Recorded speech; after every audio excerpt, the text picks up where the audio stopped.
नमस्कार दोस्तों, एक बार फिर से आपका हार्दिक स्वागत है आपके अपने यूट्यूब चैनल एके डायरीज़ पर, जहां आपको पता है कि मिशन वेरियस कॉम्पिटिटिव एग्ज़ाम्स के तहत जो है हम डिफरेंट सेक्शंस जो हैं वो डिस्कस कर रहे हैं। करंटली हमने जीके सेक्शन जो है वो लगाया हुआ है, तो आज हम जीके के 10 से 15 क्वेश्चन डिस्कस करेंगे। लेकिन गाइस, ये 10 से 15 क्वेश्चन नहीं रहेंगे, बल्कि इनमें जो है आपको मिनिमम टू मिनिमम जो है 20 टू 25 क्वेश्चन जो हैं वो देखने को मिलेंगे। इसके बाद गाइज आपके लिए एक और इम्पॉर्टेंट नोटिफिकेशन है, या इसको इन्फॉर्मेशन बोल लीजिए कि आने वाले दिनों में आपके लिए क्लब वीडियोस होंगी, जिसमें आपको English, Hindi, mathematics, GK etcetera जो है वो एक ही वीडियो मिल जाएंगे। वीडियो आपकी लेंथी हो सकती है, 45 मिनट्स टू 50 मिनट्स हो सकती है, हो सकता है 1 घंटे की हो। लेकिन उसमें उसमें आपको जो है 3 से 4 या 4 से 5 सेक्शन जो है वो देखने को मिलेंगे। तो काइंडली जो है अपनी सपोर्ट, अपना प्यार जो है वो बनाए रखें। आइए चलते हैं हमारे आज के पहले क्वेश्चन की तरफ। हमारा पहला क्वेश्चन आपकी अपनी स्क्रीन के ऊपर, मानव रुधिर का पीएच मान कितना है? What is the pH value of human blood? सबसे पहले हम देखते हैं कि ह्यूमन ब्लड जो है वो क्या होता है। ह्यूमन ब्लड जो है वो बेसिक होता है। बेसिक इसको माना जाता है, जो बेस आपके और एसिड होते हैं, जिन्होंने साइंस पढ़ रखी है उनको अच्छे से पता होगा। 10th तक तो सभी ने साइंस पढ़ी होती है, तो एसिड बेस का सभी को मैक्सिमम पता रहता ही है। देखिए, जो 7 से नीचे होते हैं उसको एसिड बोला जाता है, और 7 से जो अबव होते हैं उसको जो है वो बेस बोला जाता है, वो बेस की कैटेगरी में आता है। तो जो आपका ह्यूमन ब्लड है, जो हमारा खून है, आपके मेरे शरीर में किसी भी ह्यूमन या लिविंग बीइंग, जो आपका ह्यूमन है, जो आपका मानव जीव है, उसके शरीर में जो भी खून है उसका पीएच होता है आपका 7.4 है। जनरली 7.35 से लेके 7.45 तक होता है, तो इसको 7.4 जो है वो कंसीडर करा जाता है। नेक्स्ट चलते हैं क्वेश्चन नंबर 122 आपकी स्क्रीन के ऊपर। तानसेन सम्मान किस राज्य सरकार ने शुरू किया था? Which state government has started Tansen सम्मान? जो आपका तानसेन सम्मान है वो बोलता है कि किस जो आपकी स्टेट गवर्नमेंट है उसने शुरू किया था। तो गाइज, ये किया था आपका एमपी ने, मध्य प्रदेश ने। 2 क्वेश्चन है यहाँ पे बनते हैं, ध्यान से देखिए कि एमपी ने तानसेन सम्मान कब शुरू किया। ये किया था इन्होंने 1980 में, 1980 में। और आपका तानसेन सम्मान क्यों दिया जाता है?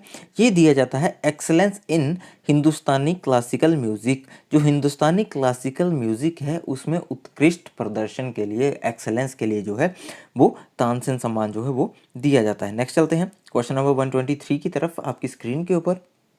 देखिएगा, क्वेश्चन नंबर 123 बोलता है कि किस विटामिन की कमी से रिकेटस रोग या सूखा रोग की बीमारी होती है? Deficiency of which vitamin causes rickets disease?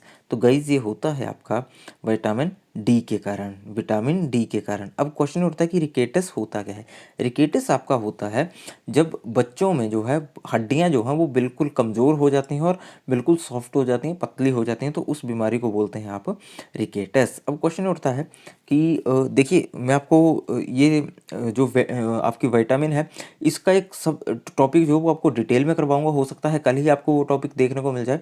कोशिश मेरी ये रहेगी कि जो कल वाली वीडियो हो उसमें मैं विटामिन का आपको जो है कंसेप्ट पूरा डिटेल में करवा दूँ, इनके अलग अलग नेम, जिससे जो है आपके 2 नंबर कन्फर्म हो जाए, पक्के हो जाए। क्योंकि आपको हर एक पेपर में 2 क्वेश्चन, एक आपका विटामिन का अदर नेम या डेफिशिएंसी से होने वाले रोग, रिच सोर्सेज कौन कौन से होते हैं, वो क्वेश्चन जो हैं वो पक्का पूछे जाते हैं।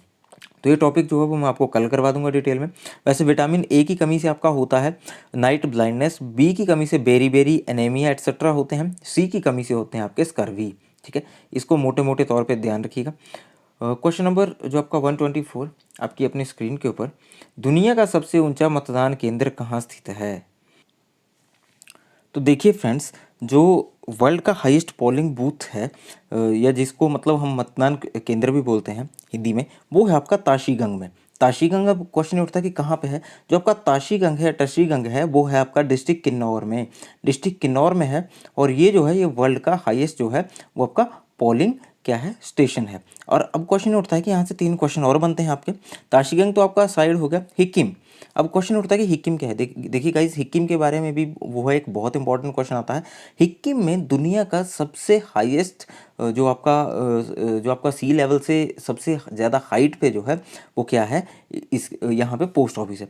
सी लेवल से सबसे ऊंची जगह पर जो है वो अगर वर्ल्ड में कहीं पोस्ट ऑफिस है तो वो आपका हिक्किम में है। और हिक्किम आपका कहाँ है? हिक्किम जो है आपका लाहौल एंड स्पीति में है, लाहौल स्पीति में है। ठीक है, हिक्किम वर्ल्ड का हाईएस्ट पोस्ट ऑफिस जो है वो हिक्किम में है। और ताशीगंग से पहले हिक्किम जो था वो वर्ल्ड का हाईएस्ट पोलिंग स्टेशन होता था। अब क्वेश्चन उठता है कि काजा, कई बार पूछ लेते हैं कि Kaza is in which district. तो काजा जो है वो लाहौल स्पीति में है आपका, और रिकांगपिओ जो है वो आपका किन्नौर का मुख्यालय है, हेडक्वार्टर है। कई बार पूछते हैं कि किन्नौर का मुख्यालय कहाँ पे स्थित है, तो वो है आपका रिकांगपिओ में। नेक्स्ट चलते हैं हमारे आज के अगले क्वेश्चन की तरफ। जो आपका विटामिन B12 है उसका, सॉरी B2, मेरी गलती है, मैंने गलत पढ़ा। जो आपका विटामिन B2 है उसका जो है वो अलग नेम क्या है, या मतलब जो है वो अदर नेम क्या है, तो ये है आपका रिबोफ्लेविन। राइबोफ्लेविन जो है वो इसका अदर नेम है। और जो आपका थायामिन है वो है आपका विटामिन B1 का। विटामिन B1 का कौन सा, थायामिन। हीमोग्लोबिन आपको पता है कि आपके ब्लड में होता है, कई बार क्वेश्चन पूछा जाता है कि ब्लड में क्या पाया जाता है, तो ब्लड में जो है वो हीमोग्लोबिन पाया जाता है। और डेक्स्ट्रोज जो है वो आपका क्या है, ये डी ग्लूकोज है, इसको डी ग्लूकोज भी बोलते हैं, डेक्ट्रोज को डी ग्लूकोज भी बोलते हैं। तो ये क्वेश्चन जो है, ये दो ऑप्शन, जो ऑप्शन बी और डी जो है एग्जामिनर ने आपको कंफ्यूज करने के लिए दे दिए हुए हैं। नेक्स्ट चलते हैं क्वेश्चन नंबर 126 की तरफ। Where is Pushkar Mela celebrated. तो गाइज पुष्कर मेला आपको पता है जयपुर में होता है। और पुष्कर मेला क्या है, ये इंडिया का सबसे बड़े मेलों में से एक है, जहाँ पे क्या आपका किस चीज़ का मेला लगता है, कैमल, हॉर्स और कैटल, आपका ऊंट, घोड़ा और गाय बैल आदि का मेला जो है वो यहाँ पे लगता है। नेक्स्ट चलते हैं क्वेश्चन नंबर 127 आपकी स्क्रीन के ऊपर। रोहतांग टनल का शिलान्यास किस वर्ष में किया गया। Rohtang tunnel foundation stone was laid in which year. Guys यहाँ से एक क्वेश्चन जो है एग्जाम में पक्का बनेगा, क्योंकि ये जो है आपका करंट अफेयर का ही क्वेश्चन बन जाता है। तो गाइज इसका जो फाउंडेशन स्टोन था वो कब रखा गया था, वो रखा गया था 2010 में। पूरा है 28 जून 2010 में जो है इसका फाउंडेशन स्टोन जो है वो रखा गया था। और ये बन के कब तैयार हुई थी और कब ओपन हुई थी गाइस, ये ओपन हुई थी आपकी 3 अक्टूबर 2020 में। 2020 में शुरू हुई, और इसकी अगर टोटल लेंथ की बात करें तो 9.02 किलोमीटर, 9.02, ध्यान रखिएगा 9.02 किलोमीटर जो है वो इसकी लेंथ है। इसको जो है रोहतांग टनल की जगह किस नाम से जाना जाता है, इसको जाना जाता है आपका अटल टनल के नाम से। ठीक है, अटल टनल के नाम से जो है वो इसको जाना जाता है। क्वेश्चन आगे आपकी स्क्रीन के ऊपर। निम्न में से कौन सा देश संयुक्त राष्ट्र सुरक्षा परिषद का स्थायी सदस्य नहीं है। Which of the following countries is not a permanent member of United Nations security council.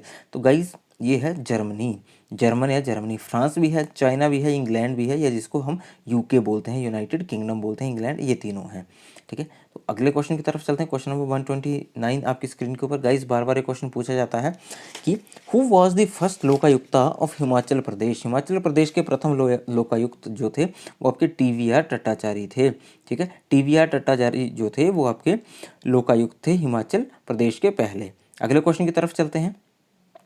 How many permanent members are in the United Nation Security Council. अब गाइज आपने देखा कि एक ही पेपर में क्वेश्चन दो तरह से पूछ ले। पहले पूछ ले कि कौन सी कंट्री जो है वो परमानेंट मेंबर जो है वो इनमें से नहीं है, और आगे पूछ ले कि कितनी कंट्रीज हैं। तो गाइज टोटल 5 कंट्रीज हैं। कौन कौन सी हैं मैं आपको बताता हूँ। चाइना है, फ्रांस है, रशिया है, यूके है, जिसको ब्रिटेन भी बोलते हैं, इंग्लैंड भी बोलते हैं, या US है, यूनाइटेड स्टेट्स हैं। चाइना, फ्रांस, रसिया, यूके या US। ठीक है, ये 5 जो हैं वो परमानेंट मेंबर्स हैं आपके यूनाइटेड नेशन सिक्योरिटी काउंसिल के। नेक्स्ट चलते हैं क्वेश्चन नंबर 131 आपकी स्क्रीन के ऊपर। सेल्सियस और फ़ारेनहाइट कौन से टेम्परेचर पे, कौन से तापमान पर बराबर होते हैं। At which temperature Celsius and Fahrenheit are equal. तो गाइज ये आपके होते हैं -40 डिग्री सेल्सियस पे, -40 डिग्री सेल्सियस पे ये दोनों जो हैं वो इक्वल हो जाते हैं। Celsius is equal to Fahrenheit at -40 degree Celsius. Guys बहुत इंपॉर्टेंट क्वेश्चन है, बहुत बार पूछा जाता है, इस क्वेश्चन को नोट डाउन कर लीजिए। और जिन मेरे साथियों ने अभी पुरानी वीडियोस नहीं देखी हैं, प्लेलिस्ट में आपको जाइए, पूरी वीडियोस मिल जाएंगी। चैनल के डिस्क्रिप्शन बॉक्स में आपको लिंक मिल जाएगा, वहाँ पे जाइए, पुरानी वीडियोस को देखिए, वो आपके लिए बहुत हेल्पफुल रहने वाले हैं। कॉपी पेन लीजिए, नोट्स बनाइए, तभी आपको जो है वो याद रहेगा। अगले चलते हैं आज के सेशन का लास्ट क्वेश्चन। बहुत कॉमन क्वेश्चन है, बार बार पूछा जाता है और मेरे सभी साथियों को आता ही होगा। Full form of CNG is. तो गाइस CNG की फुल फॉर्म होती है क्लीन नेचुरल गैस, है ना, बिल्कुल सही ना, नहीं गाइस गलत, सही, आपने सही पकड़ लिया मुझे। ये होती है आपकी compressed natural gas. Compressed natural gas जो है वो CNG का पूर्ण विस्तार है। पहले मैंने आपको कंफ्यूज करने के लिए ऐसे बोल दिया कि देखना आप जो है वो अवेयर हैं, अलर्ट होकर वीडियो सुन रहे हैं, नहीं। तो गाइस इसका ऑप्शन डी हो जाएगा। तो ठीक है guys, thank you so much. आज की वीडियो में इतना ही। आपने अपना समय दिया उसके लिए आपका बहुत बहुत धन्यवाद। अगर आपको वीडियो अच्छी लगी है, अपने दोस्तों के साथ, अपनी फैमिली मेम्बर्स के साथ शेयर ज़रूर कीजिए, वीडियो को लाइक कीजिए। जो मेरे साथी चैनल पे नए हैं, चैनल को सब्सक्राइब कर दीजिए। कल फिर मिलेंगे एक नई वीडियो के साथ। कुछ अलग करने की कोशिश करेंगे। तब तक के लिए thank you, have a nice time.